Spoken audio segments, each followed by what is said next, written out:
Hey everyone, welcome to another Wednesday VMR. Sharmin here. I am here with two best cat dads, Prof. Rez and Yusuf. I just learned all about cats. I saw very cute cats. It was great. This is a great start to my morning. I'm so excited to discuss with you, Prof. Rez. I'm very much looking forward to it. Awesome. Big shout out to Kevin and Magnus for doing scribing and teaching points. Yusuf! So happy to be here. Excited to present the case to you all. Last time it was neurocysticercosis, but this time it won't be as a Great. Any case is great. Any case is great. Charmaine, can I make an interjection? I got a text from the one and only Prof. Robbie. Robbie, can you just say hi to everyone? I Mirror, guess mirror, mirror, mirror on the wall. Who is the handsome of them all, that's what he Prophet? texted me. Mirror, mirror on the wall. Who's the handsome? I'm gonna say Kevin Muller. Oh, Thank you good. very much. I was a bit surprised about the delay, Robbie. I thought you were stuck doing some formulas again or something. So some math problems. Amazing. Good to hear your voice from RG. All right, if we can get the board up, we can get started. Yeah, awesome. Hopefully we're planning for a 30-minute case. This is a 61-year-old female with history of hypertension, dyslipidemia, presenting with substernal chest pain. So she reports 2 hours of severe crushing substernal chest pain. On initial evaluation, her heart rate is 89. She's standing well on room air. The VMI is like 27. On exam, she looked okay. She was warm.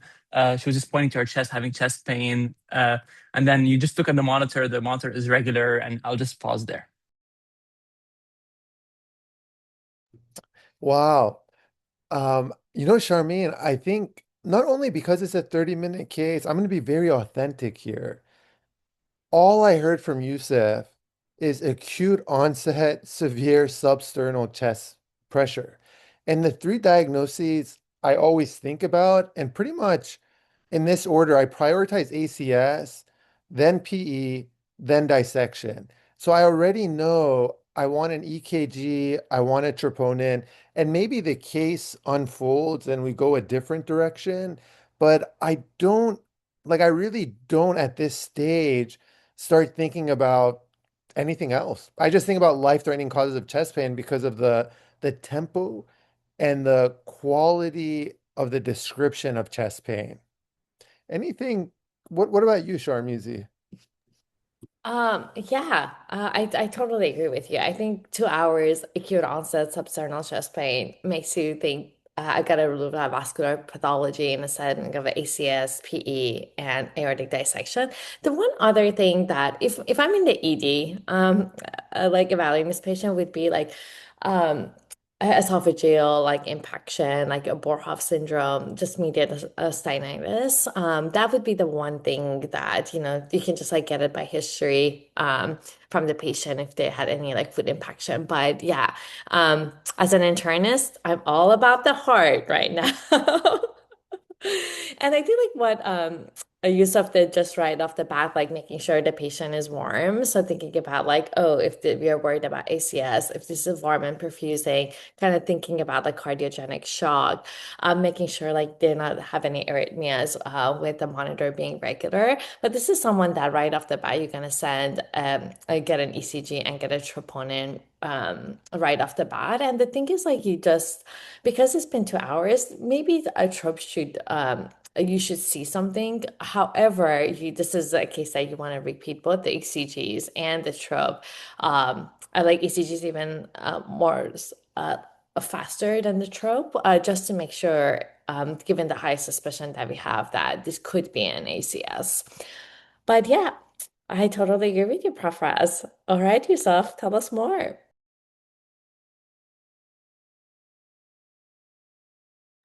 And you get this EKG, and I'll just pause for a second there for you all to discuss.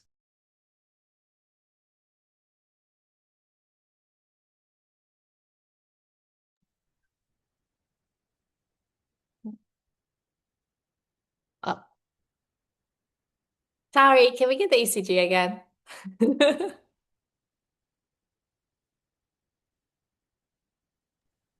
I'm sorry, the my internet is lagging a little, but I'm trying to put it up again. Okay, wonderful. Thank you.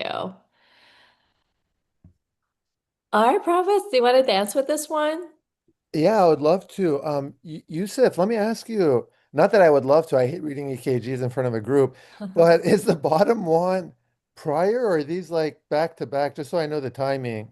Yeah, these are actually like from EMS, and I think they're back to back.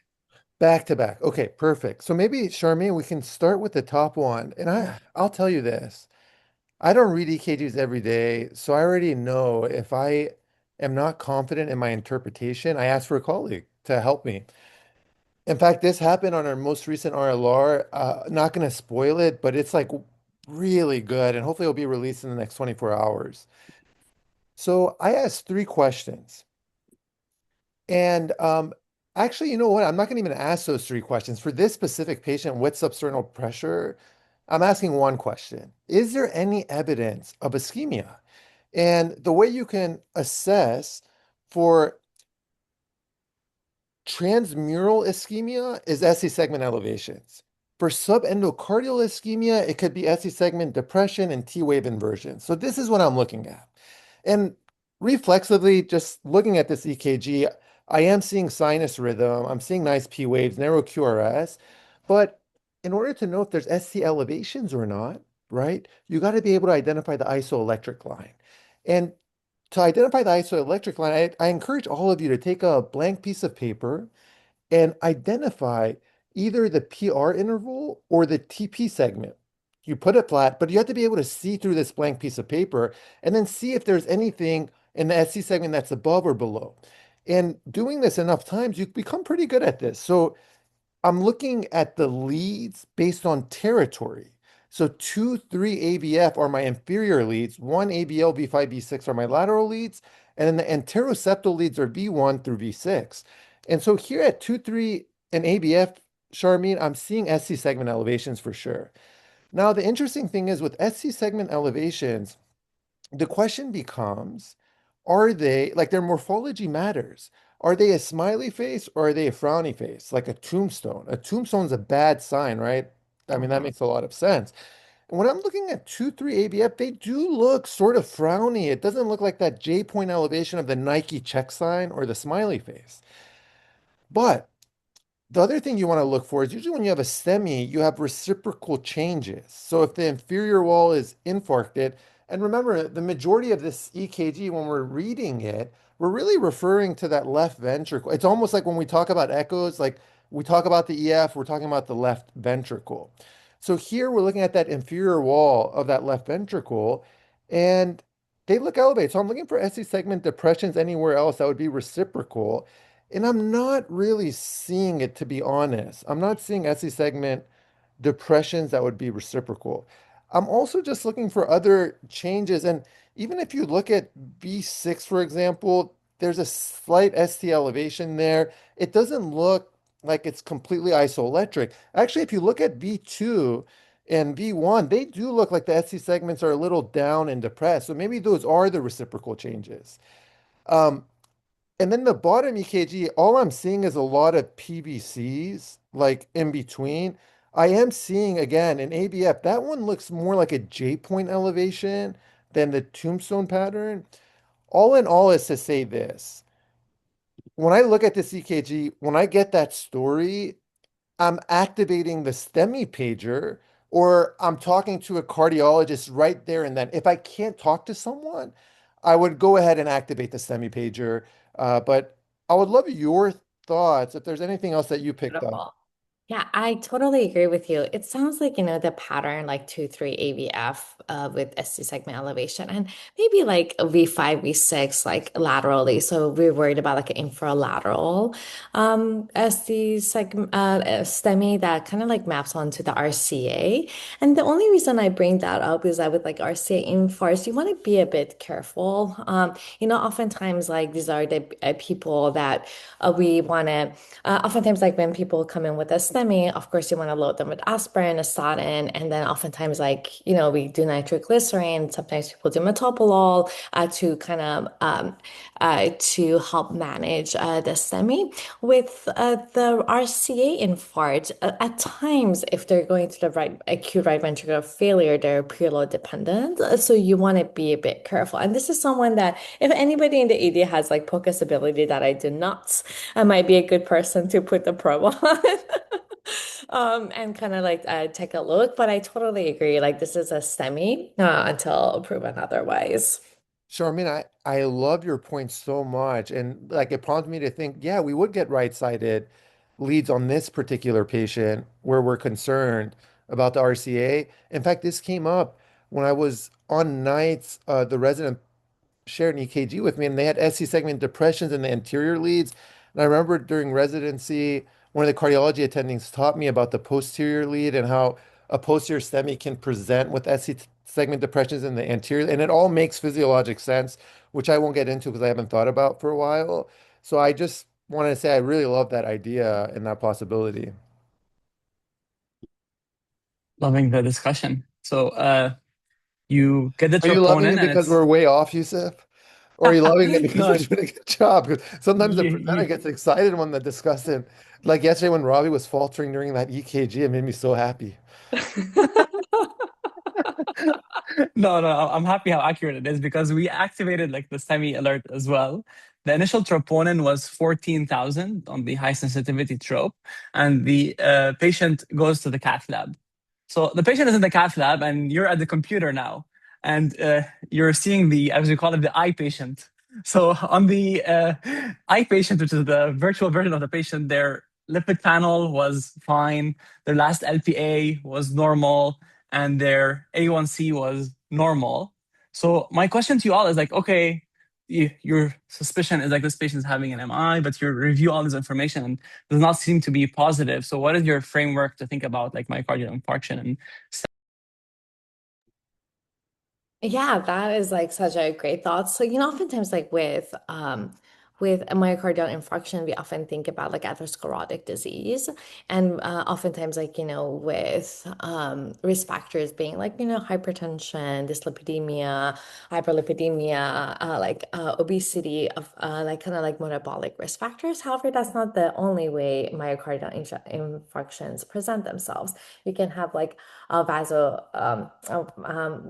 vasoconstrictions of the vessel. So sometimes like it's really helpful to like cocaine being a prime example to ask about like substance use history. You can have dissection of the vessels itself. You can have mismatch of the supply and demand.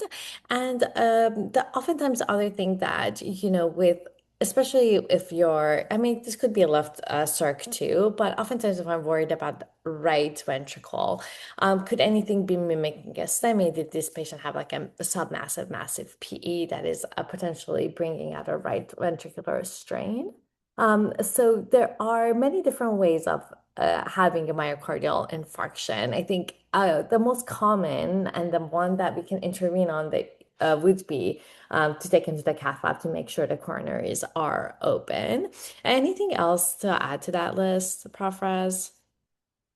Nada. I just want to highlight that like Yusuf is become an expert presenter. Like he's Mhm. telling a story. He's like, there's a mismatch. What do you think? I'm just in admiration of that, but nothing to add to your discussion.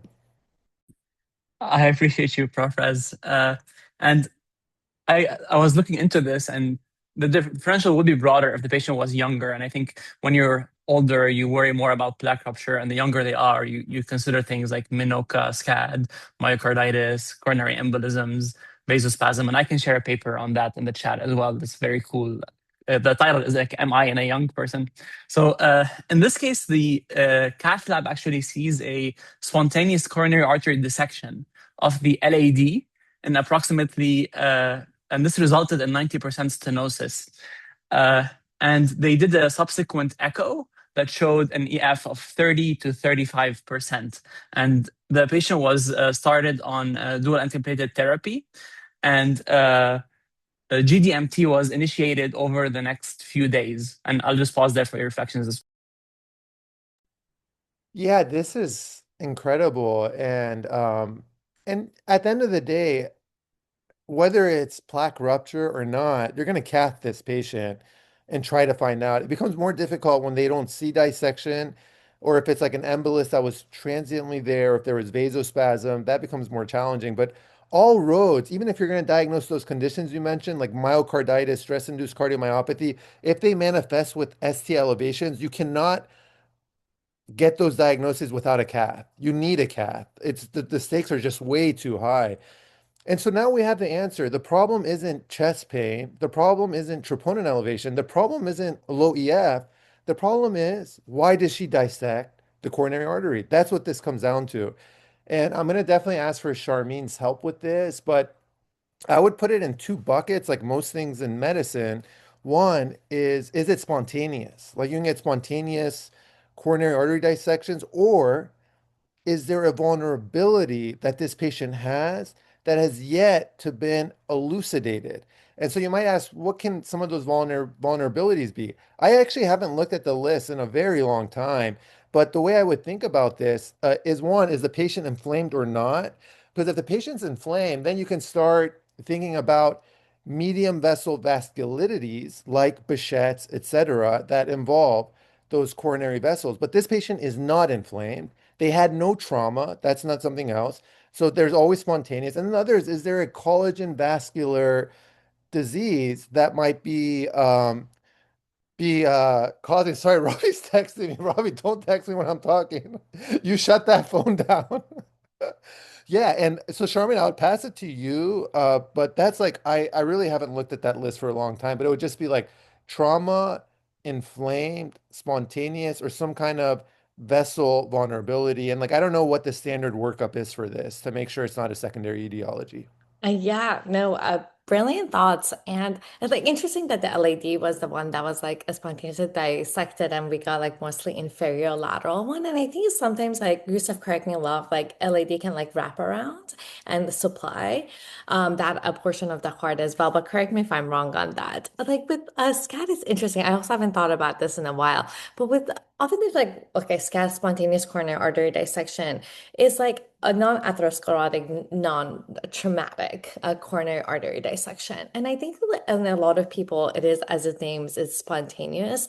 But like fibromuscular dysplasia, I think like one of the more common etiology, number one, so one of the more common associations that you see with SCADs that I also believe affects like it can affect the renal arteries. I think carotid, if I'm not wrong. So that's one, I think that's the biggest one I think about is like fibromuscular dysplasia. And I think with the patient being a woman, oftentimes like this patient I think is much older, but if they're like peripartum or like during pregnancy, you can see SCAD as well. And then the other stressors, as you talked about, being like vasculitides, like systemic inflammation, like lupus, polyarthritis nodosa, those things, and connective tissue disorders are the other ones that I think about. I'm sure there is uh, toxins related as well that you can see. Uh, and like genetic being kind of the last category with this. But again, like I think this patient at 61, I'm less concerned about that. So those are the ones that I usually really think about. So yeah, and this patient is like the other thing is like I often see people have asked about like kind of like severe stressors, both physical or emotional, but I don't know if what the correlation is with that. So I think the things to think about like fibromuscular dysplasia, as you mentioned, inflammations, connective tissue disorders, and then yeah, those are the ones that I would, and also like toxins and substance use would be the ones that I would think for her. Yeah, awesome. So to give you the case closure, I take on the service on this day and the patient wants to leave, but I go back and forth, talk with the patient, convince her to stay one more day, end up getting the CTA of the head, the neck, and the chest, abdomen, and pelvis. So it shows multifocal luminal irregularities of the internal carotids and of the renal artery and inside the abdomen and pelvis, suggestive of fibromuscular dysplasia. So the patient ended up getting discharged that day, and we referred her to a FMD specialist like down the street who she's planning to see like this week.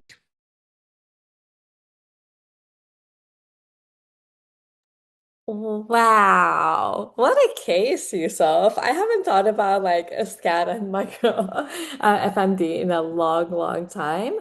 And I believe like the treatment, can you remind us of the treatment? It's oftentimes just antiplatelets, correct, for fibromuscular dysplasia?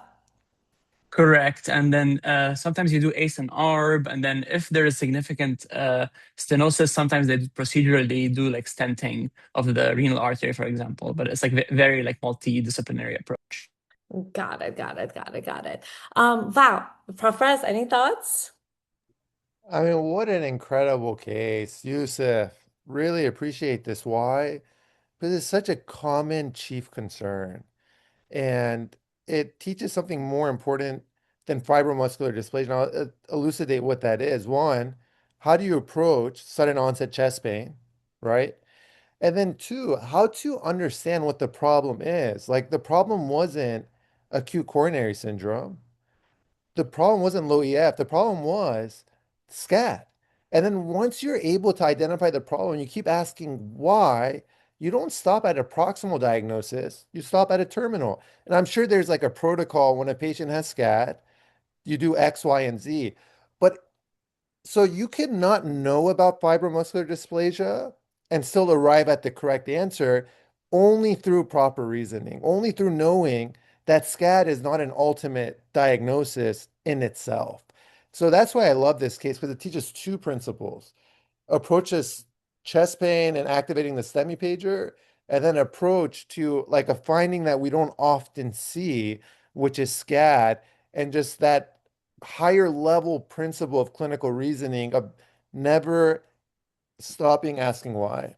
And you might ask the question, how am I summarizing like this? It's because Robbie and I are actually writing a book, and it's going to be released hopefully in a couple of months. And so much of these moments are coming to life in that book. But Charmaine, great job. I loved your reflexive framework. It was outstanding, my Did friend. you just subtly drop a Casually book? dropping Where a do we, book, casually. yeah, So where are we gonna pre-order? Like, you can't just drop drop the mic like that and be like, okay, great. That was just a teaser, Yusuf. Oh, we just have to wait for the release of the RLR book. yeah, yeah, I love that. I'm getting my Noble this evening, Yusuf. That's really funny. yeah, casually. Well, now I can only think about this future book. Very much looking forward to it. No, Prof, is always a pleasure. And yeah, I totally agree. What a great case to review, like other etiologies, myocardial infarction, thinking about SCAT as well, and that how the initial management of STEM is like get them to the cath lab, and then you have time, as Yusuf did, to kind of think more about like what could possibly be the other etiologies, like given that this patient didn't have the classic risk factors that you would worry about like plaque rupture or like atherosclerotic disease. And Yusuf, you're just such a master presenter. It was like such a cool way. It was like we were there with you. That was awesome. Anything else, Yusuf, from your perspective before we pass the mic to Magnus? No, such a pleasure to seeing you all both dissect this case. No pun intended, and looking forward to learning from Magnus. Great pun. All right, Magnus, to you. Thank you so much, and thank you, Yusuf, for yeah, a short but really high yield case. In a patient with acute chest pain, we should start by ruling out life-threatening causes such as HCS, PE, and aortic dissection. So immediately get an EKG and a trope. And if we see ST elevations on the EKG, we should start looking for reciprocal depressions because that's very specific for MI if we see that. If we also see high troponins, this together with ST elevations, it's very concerning for MI, but it can also be caused by other diseases. So we could have myocarditis, which is like diffuse inflammation of the myocardium. We could have a massive PE. an aortic dissection or demand ischemia of the heart, which could also lead to SC elevations and troponin elevation. In this case, we saw coronary artery dissection, and this can be triggered for some vulnerability, which could either be a non-inflammatory disease like fibromuscular dysplasia, or it can be an inflammatory disease affecting the vessels, such as Behçet's. Yeah, and in this case, it turned out to be fibromuscular dysplasia, and yeah, the patient got treated for that. So yeah, thank you so much, Yusuf, for presenting. Woohoo! Go Magnus! That was awesome. What a fun half an hour. Thank you all so much for joining us. Prof. Russ, do you want to sign us out? I do. I just want to say goodbye to Dr. Kevin Mueller. Let's keep that thread going, Sharnizi. I can't get canceled on CP Solvers, or I can, but hopefully you guys won't cancel. I love the YouTube audience. Love you guys. I don't think you can get canceled on something you created, Prof. Russ. You'll be surprised, Sharnizi. Well, we love you. All right, all. Thank you so Thank you, much. Have a Charmaine. good one. Bye, Yusuf. Bye.